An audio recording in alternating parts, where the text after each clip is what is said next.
This is the AB4WS radio show. Every week, bringing you the exciting amateur radio news and information happening in the greater Cincinnati, Ohio, Kentucky, and Indiana areas. The AB4WS radio show can be found on the Apple Podcast app or your favorite podcast application. And now also available on the AB4WS radio show YouTube channel.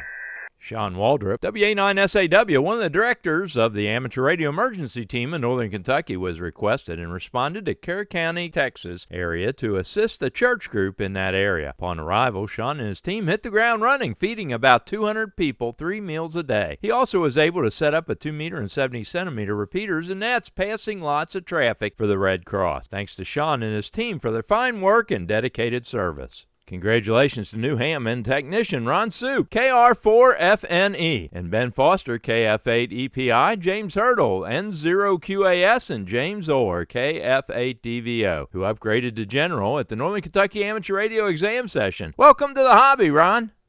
The big news and controversy this week was the announcement that the MMDVM project has dropped support for the M17 Digital Voice project. Jonathan Naylor, G4KLX, cited a number of grievances concerning the M17 project. For those not familiar with the M17 project, it is an open-source digital voice and data protocol which positioned itself as an alternative to digital modes that require use of a proprietary encoder. Recently, it had seemed to be developing quite the following, with some production radios poised to carry the M17 digital voice mode. Also, Kansas City-wide network had added M17 node to their voice communications network, but after it developed some issues attributed to the bridge to the M17 node, it was shut off. MMDVM is an open-source project that enables amateur radio hotspots to support multiple digital voice modes, including D-Star, DMR, YSF, P25, NSDN, and POCSAG. Jonathan Naylor, G4KLX, is one of the primary innovators of the MMDVM project. The M17 project did respond to the grievances set out by Jonathan Naylor and the removal of the M17 from the MMDVM project. Where does that leave amateur radio operators in this controversy? Jim Anacana, N1ADJ, put together his thoughts on the current situation with this development. Currently, M17 has been removed from the MMDVM host, and the M17 gateway repository has been archived. It has been removed from the WPSD and Pi-Star with the latest update. It is anticipated to be removed from the MMDVM and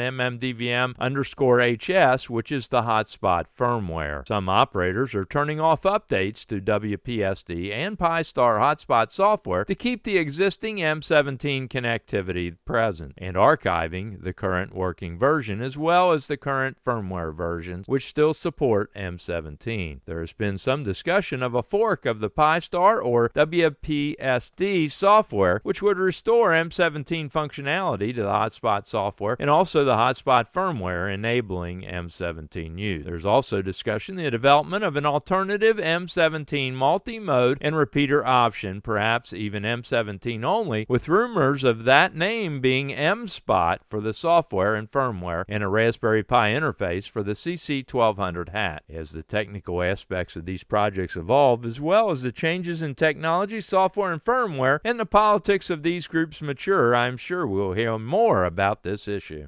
All amateur radio operators need to reach out to the FCC concerning a petition in front of the FCC made by AST Space Mobile, who wants to take over amateur radio spectrum in the 70-centimeter band for digital commercial use. They want to launch more than 250 satellites into orbit using 430 to 440 UHF amateur radio band. Most amateur radio operators are not in support of losing more of our valuable frequency allocation. Please consider responding to the FCC concerning this filing as soon as possible, strongly urging that the FCC deny this request.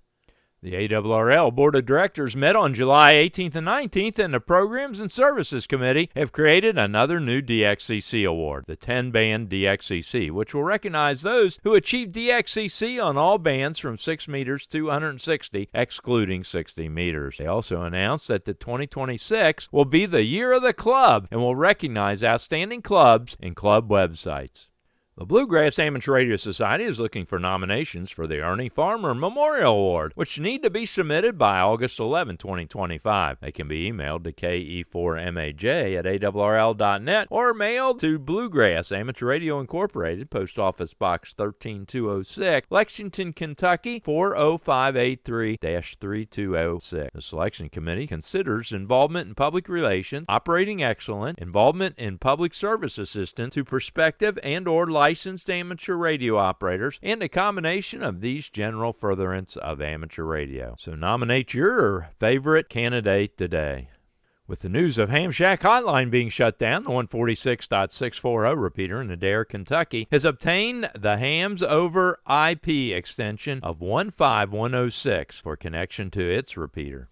The Youth on the Air Junior Camp 2025 is being held at the Voice of America Museum of Broadcasting, also the home of WC8VOA Club in Westchester, Ohio, for amateur radio operators under 15 years of age, July 25th through July 27th. This 3-day weekend camp is for young hams to participate in unique experiences with radio-related technologies and build relationships with mentors and peers. This camp is a miniature version of the Youth on the Air camp for ages 15 through 25. They'll be on the air with a special events call sign of W8Y during the camp. They will also be broadcasting on the Youth on the Air YouTube channel. They will be working sideband CW digital modes during the camp, so try to listen out for W8Y and get in the log. They are the future of amateur radio.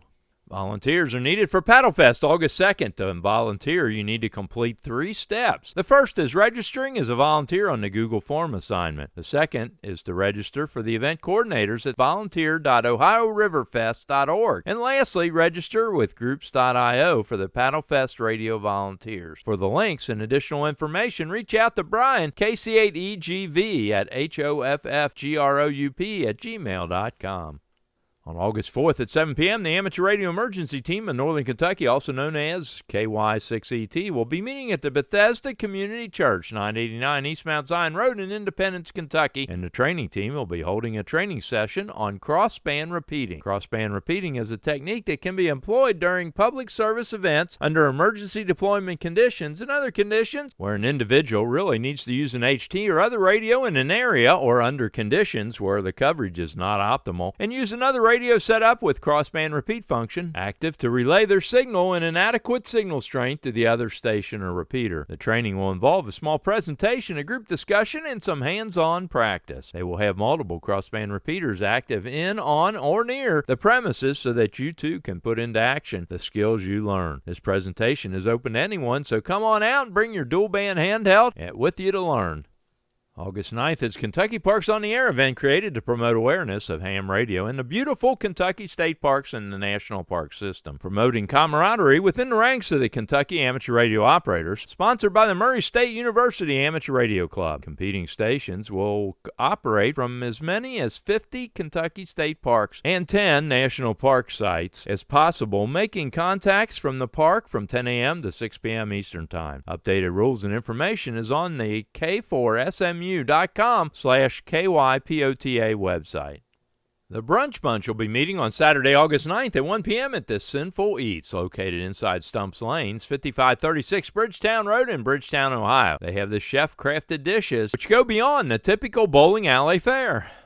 On August 18th, the Northern Kentucky Amateur Radio Club will meet at 7 p.m. at the Bethesda Community Church, 989 East Mount Zion Road in Independence, Kentucky, where Michael, KAPLM, will demonstrate testing spurious emissions of various personal radios. He will be using the current version of the Tiny SA Ultra and encourages everyone to bring their favorite HT to the meeting for testing. This should provide some neat information for the group on the amount of spurious emissions from different makes and models of radios. So if you're interested in how to use the Tiny SA or take these measurements or the standards of many radios, come on out to the meeting and check it out. Everyone is welcome. Repeater news. Are you looking for the most up-to-date list of repeaters in the greater Cincinnati area? Well, I have an Excel spreadsheet where I've listed repeaters that are active in the area, separated by tabs for each band or mode, so you can easily look for just DMR repeaters or 2-meter analog repeaters and so on. The list includes 2 meters, 220, 440, 6 meters, D-Star, DMR, C4FM, P25, and some other classifications. Every time I update the file, I include the date and the file name so that you know you have the latest update. To download the file, go to the AB4WS Radio Show Facebook page and go to the file section and download the file. If you're not on Facebook, email me at ab4ws.radio@gmail.com and I can email you the latest file. If you see any errors, problems, additions, or corrections, email that information to ab4ws.radio@gmail.com. Hamfests. August 2nd is the Columbus Hamfest at the Leiden Shrine Center, 1801 Gateway Circle in Grove City, Ohio. For more information, go to columbushamfest.com. August 9th is the Cincinnati Hamfest, sponsored by the Milford Amateur Radio Club at the Claremont County Fairgrounds in Owensville, Ohio. This year, they will have overnight parking for campers and RVs with electric and water hookups. Go to cincinnatihamfest.org for more information. On August 9th is the Letcher County Amateur Radio Club Hamfest at the Mountain Shrine Club, 95 Maryland Drive in Whitesburg, Kentucky, from 8 a.m. to noon. They're already amassing a nice stash of door prizes from some great name brand sponsors. For more information, contact Roland Brown, AF4Y at AF4Y@REBROWN.org. August 16th is the Portsmouth Radio Club 2025 Hamfest at the New Boston Village Community Center, 3980 Rhodes Avenue in New Boston, Ohio. On August 17th is the Warren Hamfest at the Trumbull County Fairgrounds, Commercial Building, 899 Everett Cortland Hall Road, Cortland, Ohio. For more information, go to w8vtd.com/hamfest. August 30th is the Athens Trunk Fest at the Athens Masonic Lodge, 12 West Carpenter Street in Athens, Ohio. On Saturday, September 6th is the Greater Louisville Hamfest 2025 at the Parquet Springs Conference Center, 395 Parquet Springs Drive in Shepherdsville, Kentucky. This year will be free admission for anyone under 16 years of age. Also, scouts and scout leaders in uniform can get free admission as well. Exciting forums on POTA, digital networking, and the ARRL. Major prizes include a Yaesu FT891 and an MFJ 1536 tri-band pulsar antenna, as well as many others. QLF contest is back again this year, and they'll be awarding the Kentucky Amateur of the Year Award. For more information or to purchase your ticket, go to LouisvilleHamfest.com. September 7th is the Findlay, Ohio Hamfest at the Hancock County Fairgrounds, 1017 East Sandusky Street in Findlay, Ohio. On September 13th, from 8 a.m. to 1 p.m. is the Richmond, Kentucky Hamfest at the Madison County Fairgrounds, 3237 Old Irwin Road in Richmond, Kentucky. October 4th is the DX Workshop Operating Specialty Convention from 9 a.m. to 4 p.m. Central Time in the Warren County Public Library, Bob Kirby Branch, 175 Orange Skillet Court in Bowling Green, Kentucky. Talk in on the 444.300 repeater with a PL tone of 179.9. For more information, visit wkdxa.org/events. On November 8th, the Grant Amateur Radio Club will once again hold the famous Georgetown Hamfest at the ABCAP building, 406 West Plum Street in Georgetown, Ohio. Lots of door prizes will be given away. An amateur radio exam session will be held by the Highland Amateur Radio Association. Talk in on the 146.73 repeater with a PL tone of 162.2. For more information, contact Ken, KD8FKU at KD8FKU@gmail.com. Are you looking to upgrade your license? Do you have someone else that's interested in the hobby? Here are some upcoming exam opportunities. The Milford Amateur Radio Club holds amateur radio testing on the third Thursday of each month at 6 p.m. at the Miami Township Civic Center, 6101 Meyer Drive in Milford, Ohio. Please pre-register at milfordhamradio.org. The Dayton Amateur Radio Association has exams frequently. For their exam schedule, email exams.w8bi@gmail.com. On July 26th at 10 a.m., the Wilderness Road Amateur Radio Club will host an amateur radio testing session at the American Legion, Post 46 in Danville, Kentucky. On August 2nd at noon, the Lake County Amateur Radio Association will host an amateur radio testing session at the Kirtland Library, 9267 Chillicothe Road in Kirtland, Ohio. They encourage walk-ins. For more information, call 440-256-0320. On August 2nd, the Silver Creek Amateur Radio Association will hold an amateur radio exam session at 10 a.m. at the Rittman City Fire Department, 25 North Street in Rittman, Ohio. Please pre-register at w8wky.org/license-exams. On August 9th at 10 a.m., the Bluegrass Amateur Radio Society will hold an amateur radio testing session at the Red Cross Building in Lexington, Kentucky.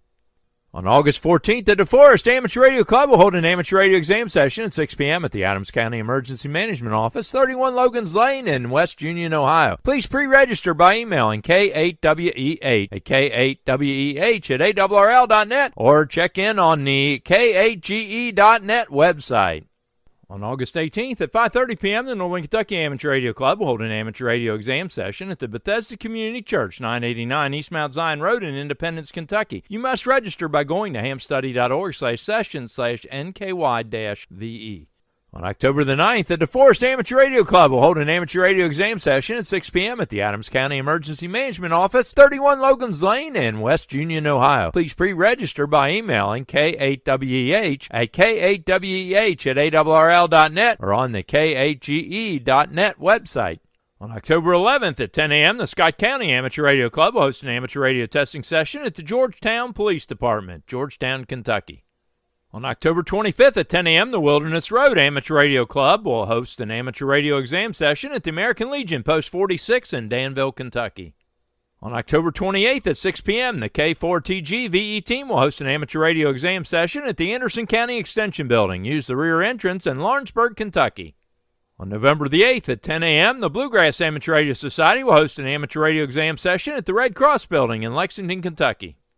On December 11th, the DeForest Amateur Radio Club will hold an amateur radio exam session at 6 p.m. at the Adams County Emergency Management Office, 31 Logan's Lane in West Union, Ohio. Please pre-register by emailing K8WEH at K8WEH@ARRL.net or on the K8GE.net website.